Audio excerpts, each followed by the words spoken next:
बहुमतको सरकार छ किन चाह्यो भने नहुने केही छैन चाह्यो भने नहुने केही छैन गाह्रो होला हामीलाई थाहा छ हामीले आजको भोलि चेन्ज आएको होइन त हो कि होइन भन्नु आजको भोलि चेन्ज आउन सक्दैन नि होइन तर टाइम लाएर भए पनि पहिला यिनीहरूबाटै सुरु त गर्नु पर्यो नि त यस्तो होस् कि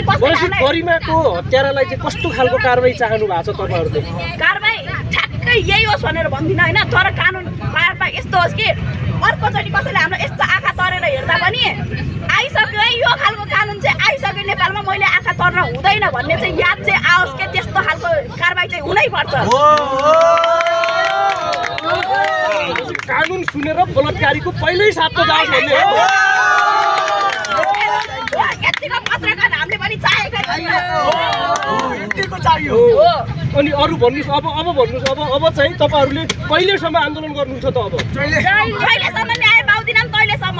10 बजेको क्लास सकेर भए पनि आन्दोलन आउँछ हो कि हैन भन्नु भनेपछि अब फाँसीको सजाय नबनिन्जेल तपाईहरु आन्दोलन गरिरहने फाँसीकै सजाय माग्दिनौं तर यस्तो खालको कानुन गर्नु पर्यो कि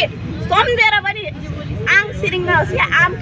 काम होस् के यस्तो खालको कानुन गर्नु पर्यो ल हस् धन्यवाद